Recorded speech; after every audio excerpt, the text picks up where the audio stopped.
नमस्कार, उत्तराखंड बुलेटिन में आपका बहुत बहुत स्वागत है और मैं हूं आपके साथ दीपिका ओझा। चलिए शुरुआत करते हैं खबरों की। मुख्यमंत्री पुष्कर सिंह धामी ने शुक्रवार को मुख्यमंत्री आवास स्थित मुख्य सेवक सदन में भारत दर्शन पर जा रहे विधानसभा क्षेत्र देवप्रयाग के मेधावी छात्रों से मुलाकात की। उन्होंने कहा कि देवप्रयाग के विधायक विनोद द्वारा मेधावी छात्रों को शैक्षिक भ्रमण पर ले जाने का सराहनीय कार्य किया जा रहा है। मेधावी छात्रों को भारत भ्रमण में नई नई चीजें सीखने को मिलेंगी। भारत दर्शन करने के साथ साथ ये भविष्य दर्शन भी करेंगे। उन्होंने कहा कि राज्य के अनेक मेधावी छात्रों को भी इस तरह से भारत भ्रमण पर ले जाने के लिए भविष्य में राज्य सरकार की ओर से कार्य योजना बनाई जाएगी।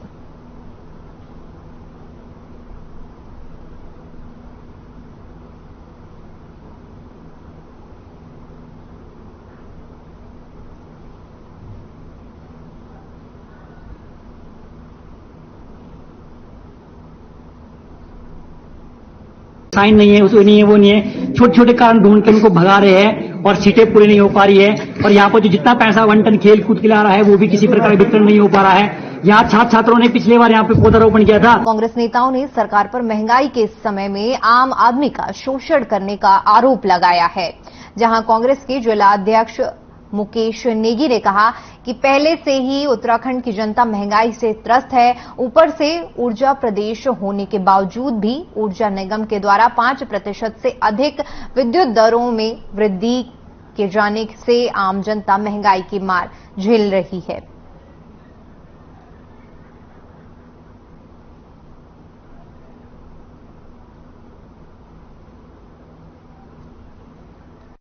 आज प्रदेश कांग्रेस कमेटी के आह्वान पर सभी जनपद मुख्यालयों में और हमारे नगर कौचर में जो अभी उत्तराखंड सरकार के ऊर्जा निगम ने जो 5% से अधिक जो है बिजली के दरों में वृद्धि करने का निर्णय किया है, उसका हम सभी कांग्रेसियन विरोध करते हैं। क्योंकि पूरी जनता महंगाई से वैसे ही परेशान है। ऊपर से बिजली देने वाला हमारा प्रदेश, जो प्रदेश में बिजली का उत्पादन होता है, उसी प्रदेश के आम जनों को आज सरकार ने। वहीं देहरादून के कनक चौक पर जल्द ही देश के पहले सीडीएस जनरल बिपिन रावत की स्मृति में स्मारक बनाया जाएगा। स्मारक में उनकी मूर्ति भी लगेगी जो करीब 12 फीट लंबी होगी। शुक्रवार को सैनिक कल्याण मंत्री गणेश जोशी ने सीडीएस जनरल बिपिन रावत की स्मृति में निर्मित होने वाले स्मारक की भूमि के चयन हेतु अधिकारियों के साथ निरीक्षण कर स्थान का चयन किया।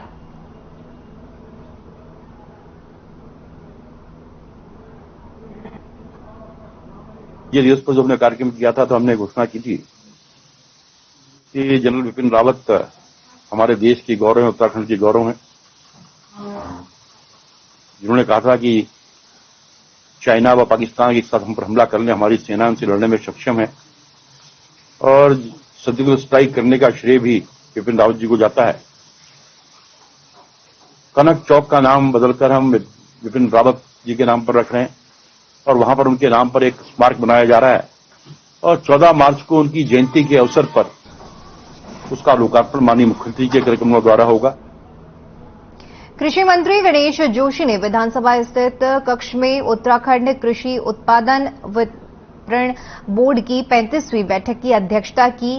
मंत्री ने कहा कि पूर्व में किसानों को कृषि कार्य करते हुए दुर्घटना होने पर मुआवजा वाली राशि 1 लाख रुपए को बढ़ाकर अब 1.5 लाख रुपए, दुर्घटना से अगर 2 या 1 हाथ पैर से दिव्यांग होने पर किसानों को पहले मिलने वाली राशि 60,000 रुपए को 1 लाख रुपए, एक अंग से दिव्यांग होने पर मिलने वाली राशि 30,000 से 50,000 रुपए कर दिया गया है। मंत्री ने कहा कि किसानों के बच्चे कृषि के क्षेत्र में अच्छे से पढ़ाई करें और पाएं।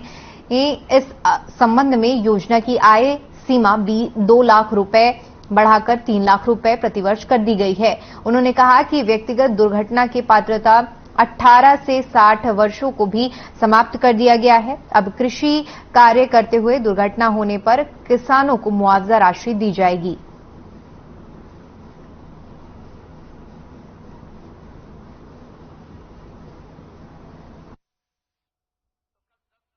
कृषि करते हुए दुर्घटना हो जाती थी उसको 1 लाख मिलता था, उसको बढ़ाकर हमने 1.5 लाख कर दिया है। दुर्घटना से अगर दोनों हाथ पैर या एक हाथ पैर 25 होता था, उसको 60,000 मिलता था, उसको हमने 1 लाख कर दिया है। एक अंग भंग होने पर 30,000 मिलता था, उसको हमने 50,000 कर दिया है। और किसानों के बच्चे भी अच्छी पढ़ाई करें कृषि के क्षेत्र में, और उसमें आय सीमा जो है बहुत कम थी, 2 लाख रुपए थी, उसको बढ़ाकर हमने 3 लाख कर दिया है।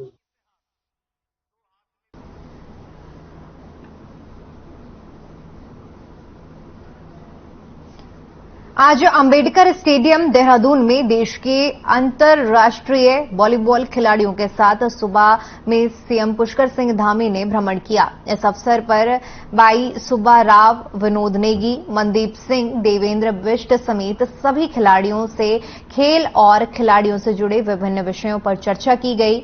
भ्रमण के दौरान मुख्यमंत्री पुष्कर सिंह धामी ने स्टेडियम में प्रैक्टिस कर रहे राष्ट्रीय एवं अंतर्राष्ट्रीय स्तर के खिलाड़ियों के साथ युवा पीढ़ी को जोड़ने के लिए कई बिंदुओं पर जागरूक करने की बात की। इस दौरान मुख्यमंत्री ने खिलाड़ियों एवं स्थानीय लोगों के साथ स्थानीय टी स्टॉल पर एक सामान्य नागरिक की भांति सरकार की ओर से चलाई जा रही विभिन्न योजना का भी फीडबैक लिया।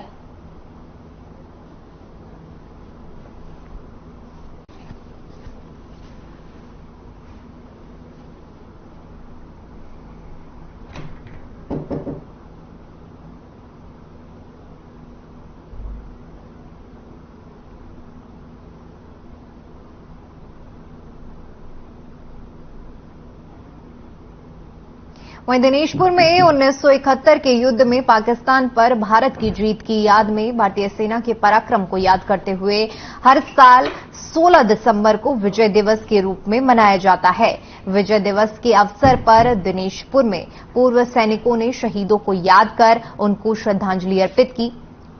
प्रदेश सैनिक प्रकोष्ठ सदस्य सूबेदार खड़क सिंह करकी ने बताया कि 16 दिसंबर 1971 को पाकिस्तान के 98,000 सैनिकों को भारतीय सेना ने बंधक बना लिया था और बताया कि 1971 के युद्ध में भारतीय सैनिकों ने कैसे वहां युद्ध किया और किन परिस्थितियों में वहां रहे। साथ ही उन्होंने कहा कि युद्ध से संबंधित पूरी जानकारी आम नागरिकों को होनी चाहिए।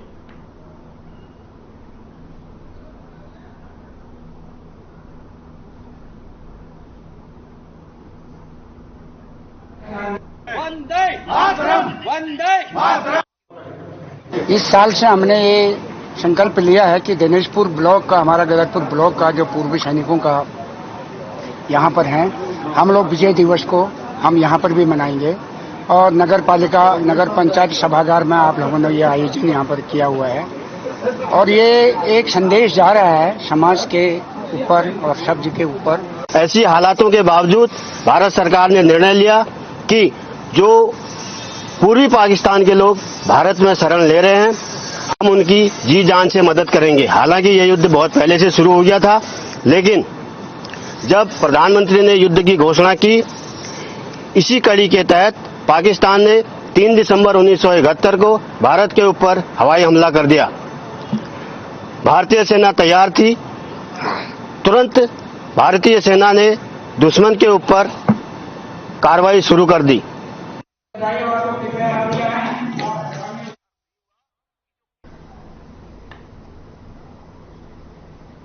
इन दिनों राज्य के महाविद्यालयों में चुनावी रंग चढ़ा हुआ है। छात्र अपने अपने पसंदीदा छात्र नेता के प्रचार में लगे हुए हैं, तो वहीं ढोल नगाड़ों के साथ कॉलेज परिसर और मुख्य सड़क में रैलियां निकालकर हर संगठन का प्रत्याशी अपना शक्ति प्रदर्शन कर रहा है।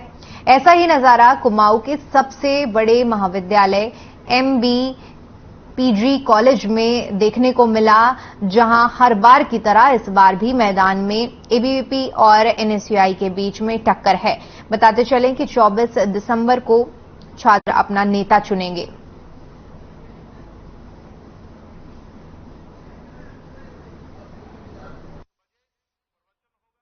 वर्षों से इस महाविद्यालय में छात्र संघ चुनाव होते जा रहे हैं। हर साल नए मुद्दे आते हैं, तो इस साल एक ऐसा मुद्दा हम लेके आए हैं जो वुमेन सेफ्टी के लिए है, बिकॉज एबीवीपी साल भर काम करता है महिला सशक्तिकरण के लिए। तो इस बार हमारा एक नया नारा है वुमेन सेफ्टी के लिए, हम इसमें हम प्रेफर करेंगे। और आई फील सेफ ऐप एक हमने जो निर्णय लिया है, हम सरकार से इसकी मांग करते हैं कि पूरे प्रदेश भर के विभिन्न कॉलेजेस में इस ऐप को लॉन्च किया जाए, जिससे वुमेन सेफ्टी यहाँ पर हो सके।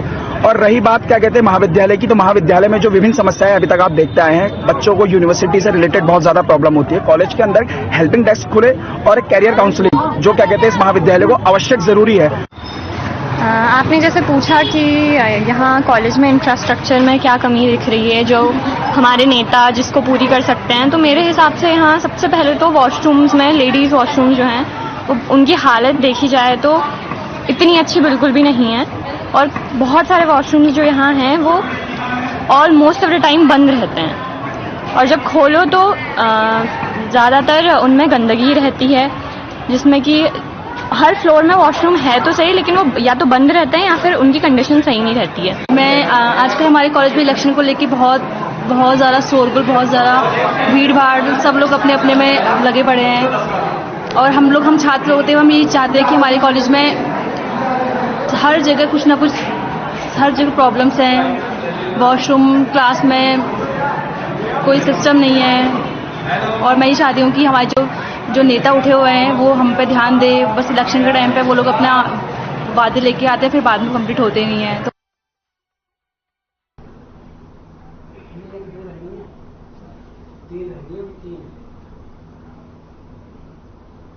हरिद्वार में बीजेपी जिलाध्यक्ष बदले जाने के बाद जिला कार्यकारिणी के नामों का ऐलान भी कर दिया गया है।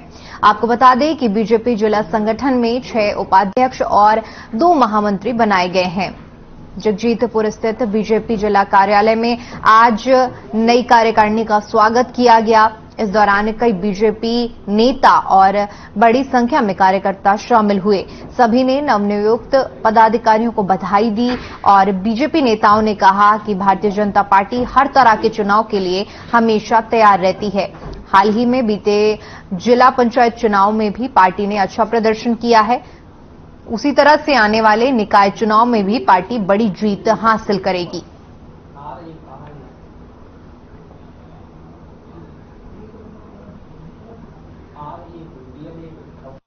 भारतीय जनता पार्टी आज विश्व में सबसे बड़ा राजनीतिक दल है।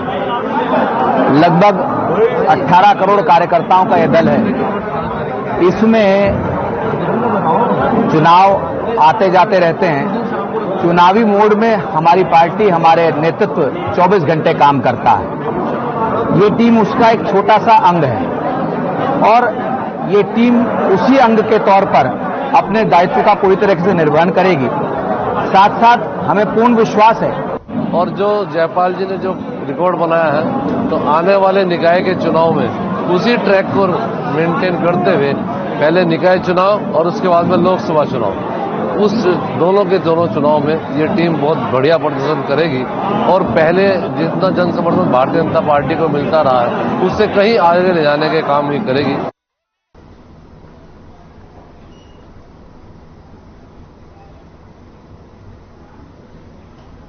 Sahota papers private limited company के चेयरमैन बलवीर सिंह सहोता ने सहोता वेलफेयर ट्रस्ट बनाकर समाज सेवा के क्षेत्र में एक कदम उठाया है। ट्रस्ट के पदाधिकारियों ने आज जसपुर चिकित्सालय पहुंचकर जसपुर विधायक आदेश चौहान के साथ 16 लाख रुपए के एक बोलेरो कैंपर वाहन, एक्सरे मशीन के लिए स्टेबलाइजर, फर्नीचर दान में दिया। जसपुर सामुदायिक स्वास्थ्य केंद्र अधीक्षक हितेश शर्मा ने मीडिया से रूबरू होते हुए बताया कि सहोता वेलफेयर ट्रस्ट द्वारा जो सरकारी सामुदायिक स्वास्थ्य केंद्र को सौगात के रूप में सप्रेम भेंट दी गई है, वो चिकित्सा क्षेत्र में काफी लाभकारी सिद्ध होगी।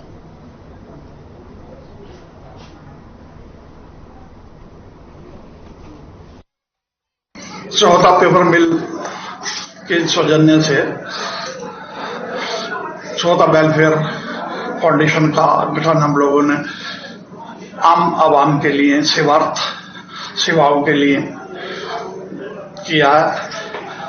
सबसे पहला और बड़ा प्रोग्राम हॉस्पिटल में डॉक्टर साहब के मार्गदर्शन में हम लोगों ने किया है। हम लोगों ने चिकित्सालय को अनुदान के रूप में भेंट किया है। उसका प्रयोग पूर्ण रूप से आम जनता के स्वास्थ्य के लिए होगा और मुझे आशा है कि उससे आम जनता को लाभ मिलेगा। अभी हम लोगों का ये पहला कार्यक्रम हुआ है और आम जनता के लिए ये कार्यक्रम हमेशा हमारा प्रयास होगा कि ये जारी रहे। एक्सप्रेस जसपुर को सहोता फाउंडेशन की तरफ से एक बुलेरो कैंपर वैन, एक स्टेबलाइजर जो कि एक्सरे मशीन के काम में आएगा, 4 कुर्सी और मेज और रोगियों के बैठने के लिए काफी कुर्सियों की व्यवस्था की गई है। और ये सामान हमारी जो एक्सरे मशीन है उसको चलाने के काम में आएगा और हमारी जो कैंपर वैन है वो दूरस्थ क्षेत्रों में जनता को सेवा देने के काम में आएगा।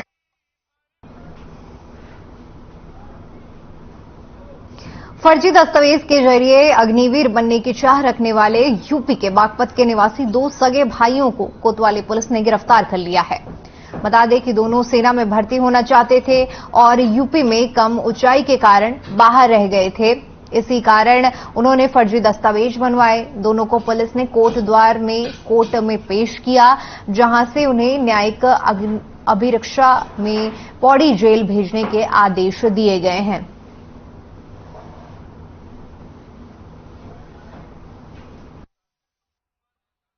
अगस्त माह में लेखपाल जो कोटद्वार हैं उनके द्वारा तहरीर दी गई थी कि 2 व्यक्तियों द्वारा फर्जी व कूटरचित दस्तावेज तैयार करके स्थायी निवास प्रमाण पत्र बनवाया गया और इस स्थायी निवास प्रमाण पत्र को उनके द्वारा अग्निवीर भर्ती परीक्षा में उसका इस्तेमाल भी किया गया। चूंकि मामला गंभीर था अतः तत्काल उसमें मुकदमा पंजीकृत किया गया। इन दोनों अभियुक्तों की गिरफ्तारी के लिए टीम्स भी बनाई गई, जिनके द्वारा लगातार बागपत व आसपास के इलाकों में दबिश भी दी गई। दोनों अभियुक्त लगातार फरार चल रहे थे और इनके ऊपर फिर 5-5 हजार की इनाम की धनराशि की घोषणा भी की गई और कोटद्वार की पुलिस टीम द्वारा आज इनकी गिरफ्तारी की।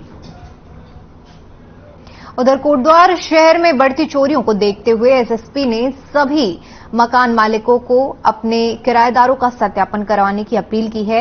एसएसपी श्वेता चौबे ने किराएदारों से भी अपील करते हुए कहा कि वह जहां भी के मूल निवासी हों वहां के संबंधित थाना या चौकी से वह अपना सत्यापन करवाने के बाद वर्तमान निवासी वाले जिले के निकटवर्ती थाने में अपना सत्यापन करवा लें। साथ ही एसएसपी ने कहा कि जो मकान मालिक अपने किराएदारों का सत्यापन नहीं करवाएंगे उनके खिलाफ कड़ी कार्रवाई की जाएगी।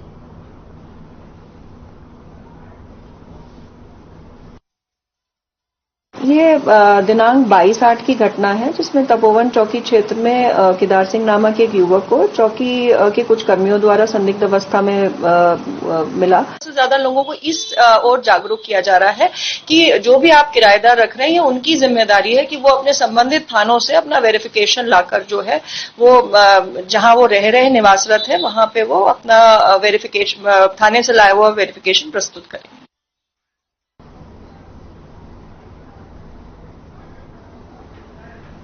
वहीं उत्तराखंड में बढ़ते वन्य जीव संघर्ष के विरोध में कांग्रेस नेता धीरेन्द्र प्रताप ने शुक्रवार को कोटद्वार तहसील में सत्याग्रह किया। बता दें कि पेशावर कांड के महानायक वीर चंद्र सिंह गढ़वाली की मूर्ति के नीचे कांग्रेस कार्यकर्ताओं के साथ सत्याग्रह करते हुए धीरेन्द्र प्रताप ने कहा कि पूरे उत्तराखंड में वन्यजीव इंसान के लिए दुश्मन बने हुए हैं और सरकार उनकी जान की कीमत मुआवजा देकर चुका रही है, जो बेहद दुर्भाग्यपूर्ण है।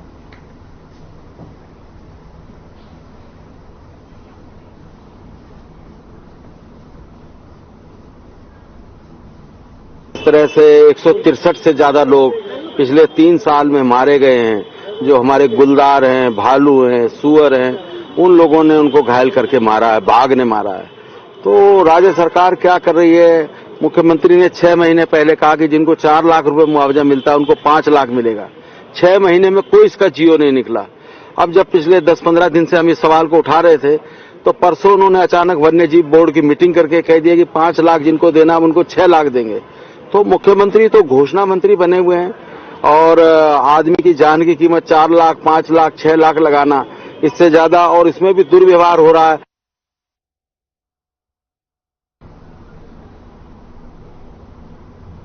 वहीं लालकुआं में भ्रष्टाचार और वित्तीय अनियमितताओं का आरोप लगाते हुए भारतीय जनता पार्टी युवा मोर्चा मंडल के अध्यक्ष बॉबी सम्मल के नेतृत्व में तमाम युवा मोर्चा कार्यकर्ताओं और क्षेत्रवासियों ने धरना प्रदर्शन किया। धरना प्रदर्शन के 29वें दिन क्षेत्रीय विधायक मोहन सिंह बिष्ट ने मौके पर पहुंचे और दूरभाष पर उपजिलाधिकारी से वार्ता की।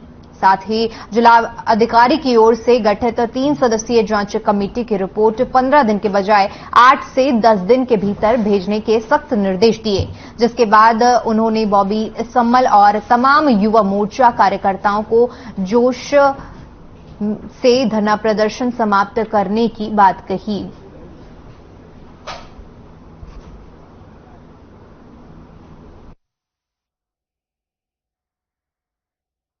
देखिए, उन्होंने कुछ उनकी मांगे थी जो उनको लग रहा था कि कहीं पर कुछ गड़बड़ियां हुई है, कुछ अनियमितताएं हुई है, तो हमने उनको उसमें जो है तुरंत कार्रवाई करते हुए जैसी हमारे संज्ञान में आया उसमें ये एक जांच कमेटी बना दी गई है। तहसीलदार की अध्यक्षता में जांच कमेटी बनी है जिसमें एक टेक्निकल व्यक्ति होंगे जो इंजीनियर होंगे और एक फाइनेंस से जुड़े व्यक्ति होंगे वित्तीय गड़बड़ी को देखेंगे। तो उस जांच कमेटी को 15 दिन में जांच करके अपनी रिपोर्ट देने के लिए कहा गया है। मैंने परगनाधिकारी को स्पष्ट निर्देश दिए हैं कि 15 दिन आखिरी सीमा है, 8 दिन में या 10 दिन में ही जो है जांच पूरी करके और बिल्कुल जो है जो गड़बड़ी हुई है उसको सामने।